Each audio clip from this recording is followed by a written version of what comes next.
check mo kung ano sa English yung upo. Ang English ito is yes, upo.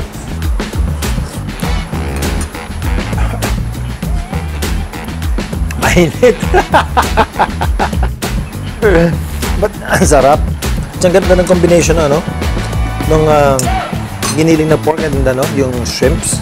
Tapos simpleng gisa.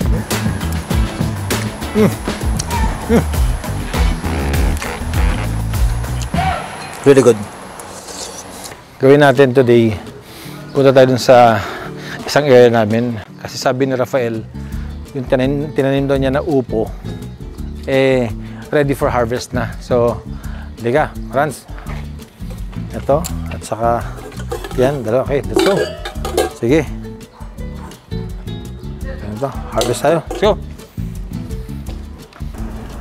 Ito yung masaya at saka masarap sa buhay probinsya.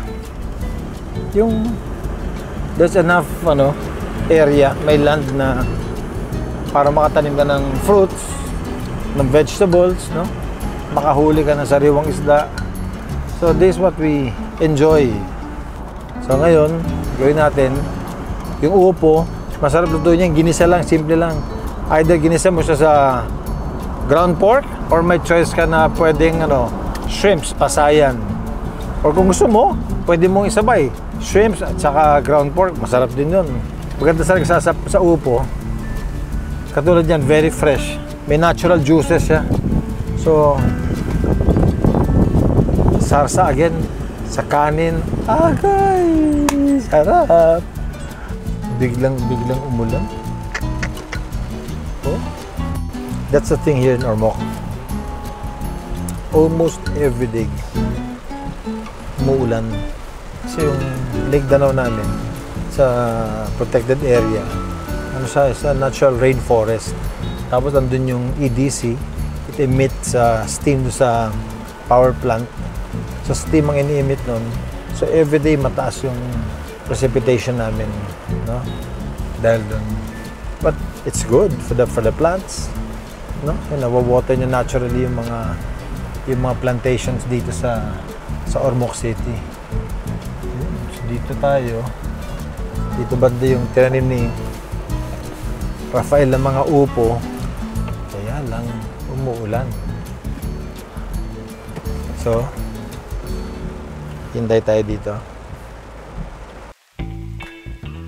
Magpapalipas lang tayo ng ulan sa isang napangalit namin kubo.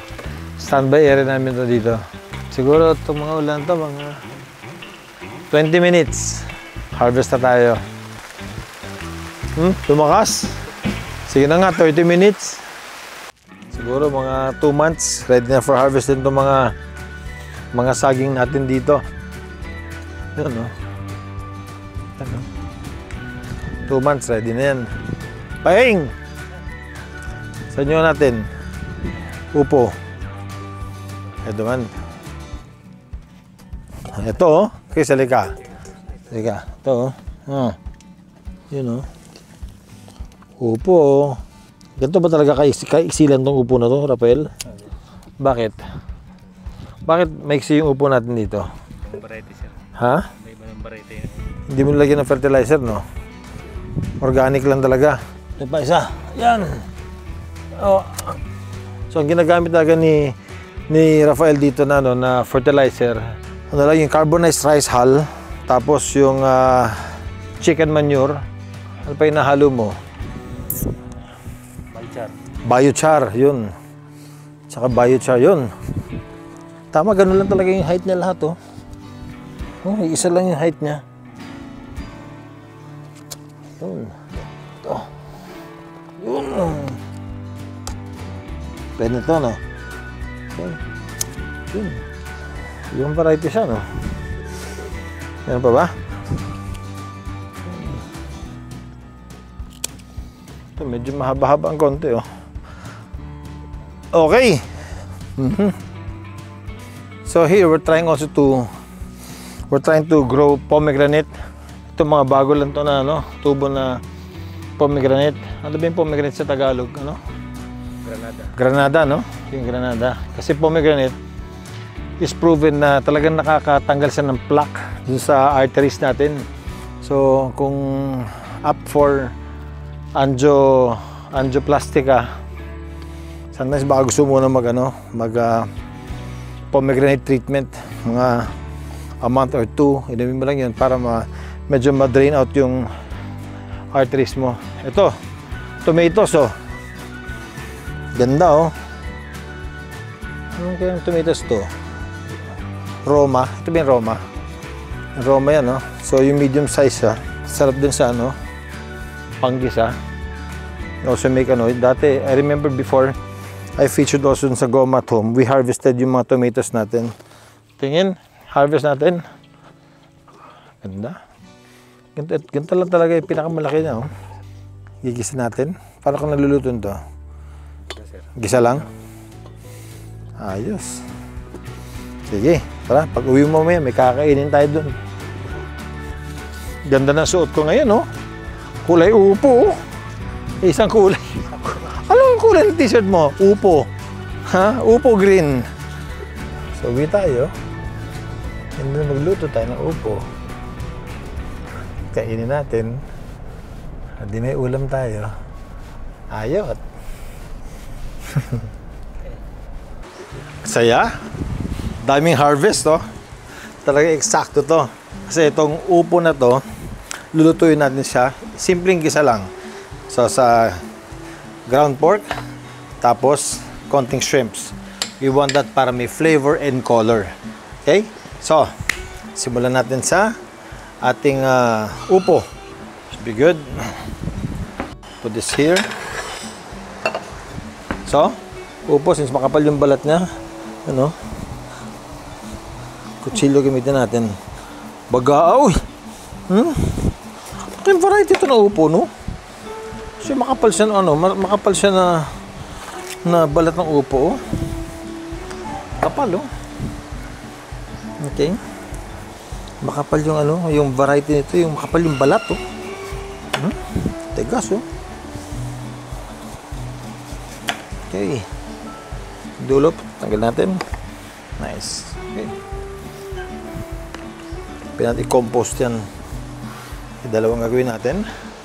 Natin this one.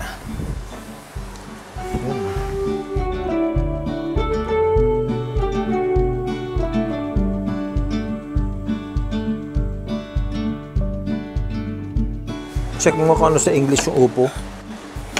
Ang English ito is yes, upo. Ito eh. Yung bait itong gulay ito eh. Diba? Upo. Ganun lang. Cut it in half. Yun. Tapos may seed siya. Pero yung seeds kasi ito, minsan nakakain. Pero in this case, tanggalin natin siya. Kasi medyo malaki. Ito yung variety niya. Ng upo na ganun. Medyo malaki yung seeds. Oh, yeah. It's my first time to use this kind of upo. Upo ni Rafael. Nagyabang pa siya sa akin, no? Sir, huwag na yung upo natin. Okay na, sige. Gawin na, hapunan natin yan. Yun. Parang siyang winter melon,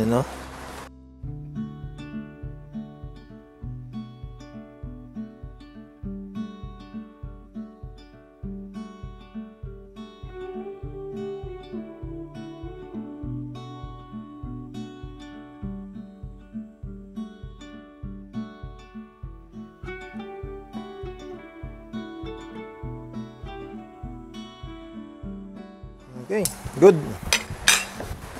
Next is, puputulin natin yung upo. Pero since manipis siya, hindi natin ganito. Dapat hindi siya masyado maliliit. Dapat ganun, medyo malaki siya para hindi siya madudurog.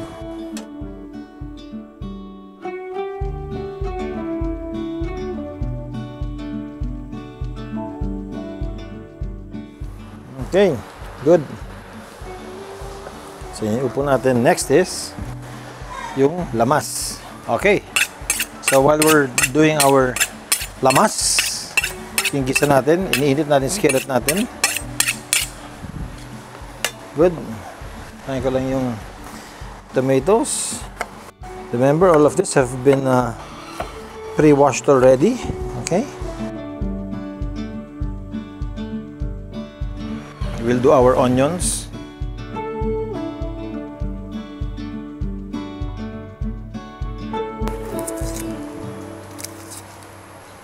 Kasi sabi ng lola ko talaga dati, the key to good food, well, at least Filipino food, kailangan masarap yung gisa mo. Oo. Yun daw talaga yung key sa masarap na Pinoy food. Kailangan maayos lagi yung gisa. Sa Bisaya, lamas. Anong dialect yung sangkutsa? Tagalog ba yun? O, sangkutsa. Okay? So, pwede ko nang ilagay yung natin. Olive oil. Okay. Lagyan sa put it na medium heat. Okay. I'll cut up my onions.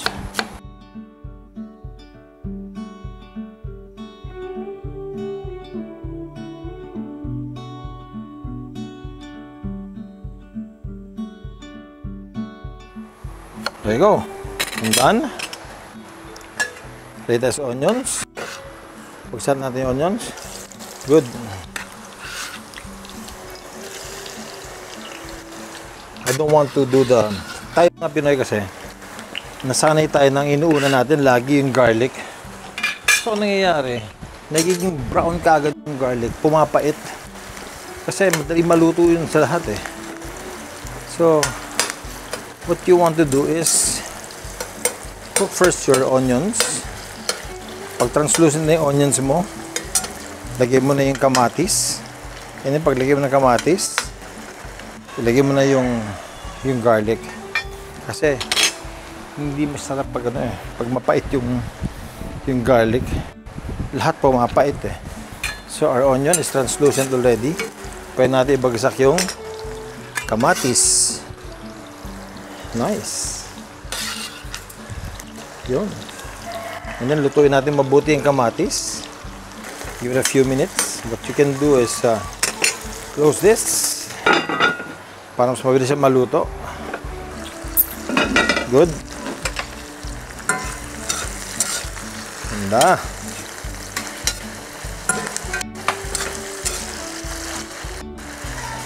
Panti pa. Kunting luto pa sa kamatis.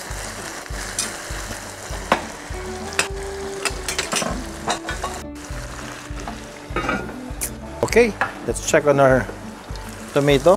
Yun, ganda na. Goody. Beauty. Oh. Lagyan natin yung garlic natin. Put na garlic. There. Good. One more. Yun. And then, lagyan natin yung pork. Yan. Diyan ang karami. Okay. Yan.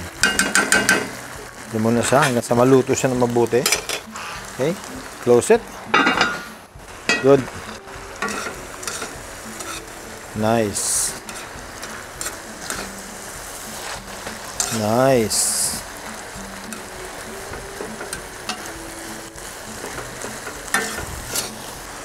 And then we put in our salt and pepper. Put in pepper. Nice, good. Put in our salt. And then lagyan na siya ng konting chili flakes yan. Para may konting konting dating. Mix. So, konting luto pa dun sa pork natin, sa giniling. Little more time. Dun.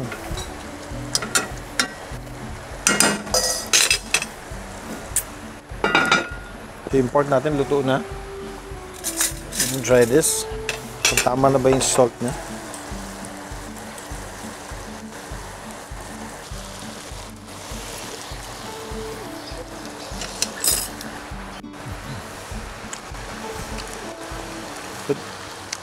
Little salt.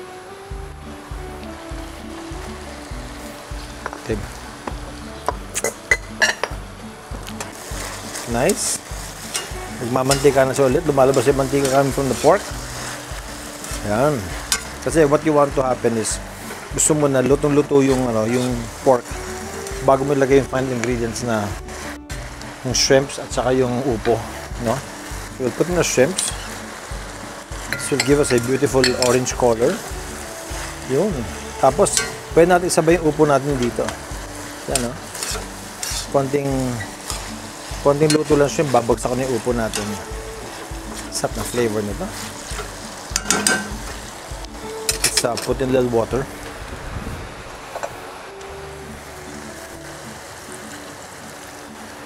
Parang mag-broth siya ng konti.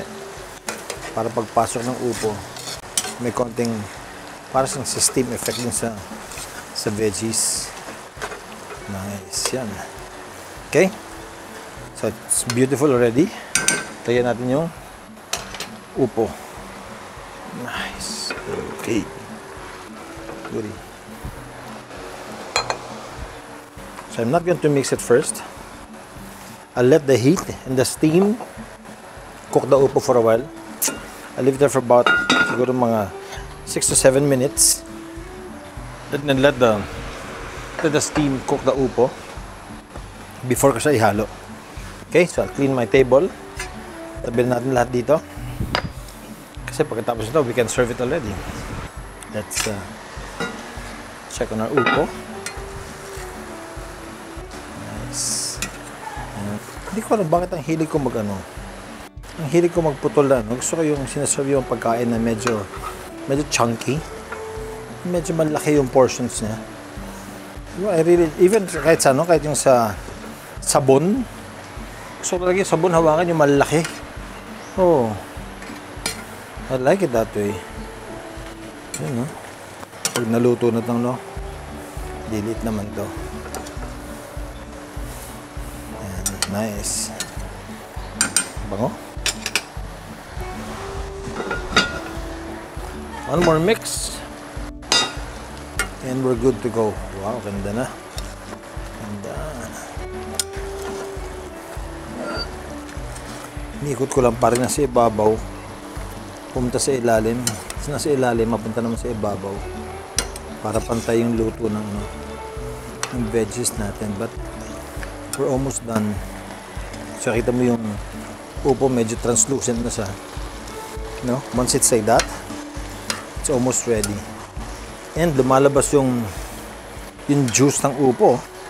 Diba, lagyan nga natin ng konti lang na ng konting water lang. Tapos nag-initiate siya na lumabas kagad yung juice coming from the vegetables.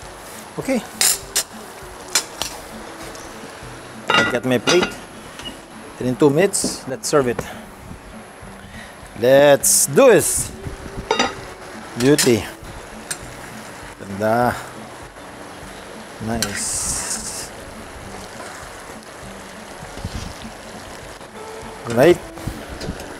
Serve it. Nice.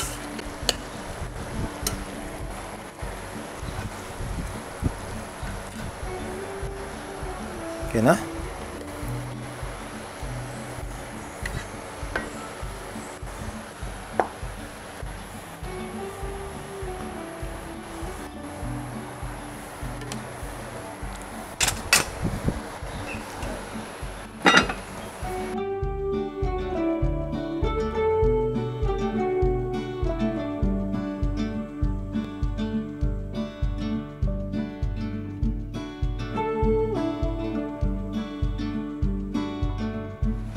And here is our ginisang upo.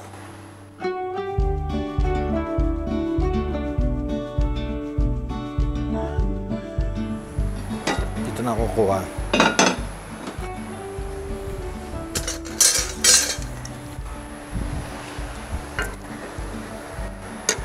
Ganda na itsura, ayoko nang galawin eh. Tignan natin. First for the upo. Init. Yan na naman, mapapaso na naman ako. Lagi na ako napapaso eh.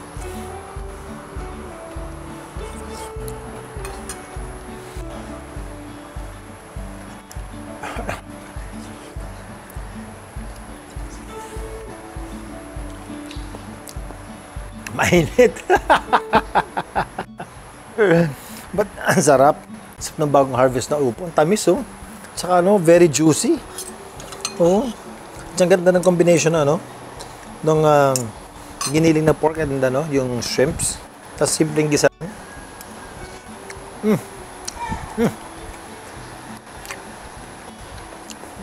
Really good.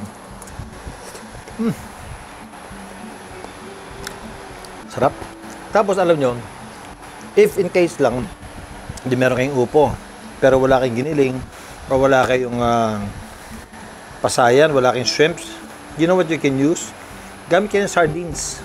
Yung mga sardines na nasa dalata, yun ang ihalo natin dito. Same goodness. Upo. Sarap. Mabait ka ba? Upo. Okay, mabait nga. Upo. Yan, pinakamabait na gulay sa mundo. Upo.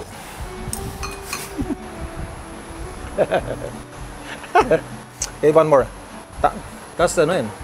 Yung mahabol yung anghang coming from the chili flakes.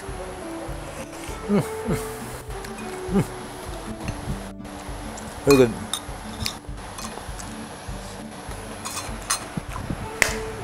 Wow, this is really good. Kaya magtanim kayo sa bakuran ninyo. O, sandali lang to. 35 days, meron ka ng upo. So, thank you for joining me right here in Gom at Home. Please like, share, subscribe, and press on the notification bell para alam nyo kapag meron tayong bagong video na palabas. It's nice to have you here in Gom at Home. Okay? So, do this in your own kitchen, share it with your friends, and enjoy it with your family. I'll see you again. Bye.